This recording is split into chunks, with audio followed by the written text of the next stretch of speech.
The crisis in Syria has captured the world's attention today. Washington leaders will be taking up a measure on how America will respond. Ohio Congressman Mike Turner is here with us and talks to us about his view on the crisis in Syria. Congressman, thank you. More specifically, what to do. You have said no to military action, and you have even added the fact that unless the president eliminates some of the sequestration plans, that the answer on your part is no. But I have serious concerns. I just got back from Washington from a classified briefing, joint House and Senate briefing, where not much more information was given to us than what you've heard in the press and the national discussions going on. I think the president's policy is unexplainable. I think his imaginary red line, he acknowledges, had been crossed before by Syria, but yet he's marching the nation to this crisis. At the same time, I think we're with sequestration, we're seeing our men and women, who, especially here locally, who are furloughed under a great deal of financial pressure. The president indicates he's going to take this out of existing monies and operations.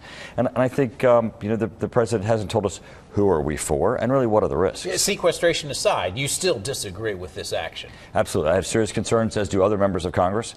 At this point, the president has not explained, especially well, who we're for, other than just that his imaginary red line that he had laid down had been crossed. When you see some of the images, some of the horrible images coming out of Syria, what was done, what was allegedly done, it begs the question, what is America's role? This question always comes up. Sure, every time absolutely. there's a military action considered. What is America's role in the world? Do you feel that? Do you see that side of it? Absolutely, and I think everyone does. But the reality is the president hasn't done his homework. I mean, this has been going on for over a year. We have 100,000 people who have died. The president's imaginary red line of the use of chemical weapons has been crossed several times, as they've reported, by Syria, and yet the president has done nothing to mobilize the international community, and certainly not our country. And again, we're back to, in this conflict, we don't know who we're for, we don't know what the risks are, and he certainly hasn't made the case as to what our national security interests are. Again, what's happening today, Senate Foreign Relations Committee is deciding whether to give the president that 60-day window. Final question for you. From your experience and everybody you're talking to in Washington, a lot of people are disagreeing with this.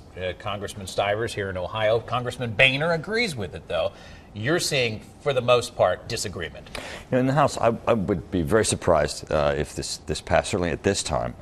If the president had additional information, if he came forward with a better case, if he began to galvanize the international community so that the United States was not acting alone, there certainly might be a different outcome. But at this point, with sequestration hitting our military, where the president showed no leadership in trying to lift that, at the same time has not done his homework on Syria, marching the nation to this crisis is just premature. Congressman, thanks for your time. Thank you. We appreciate it.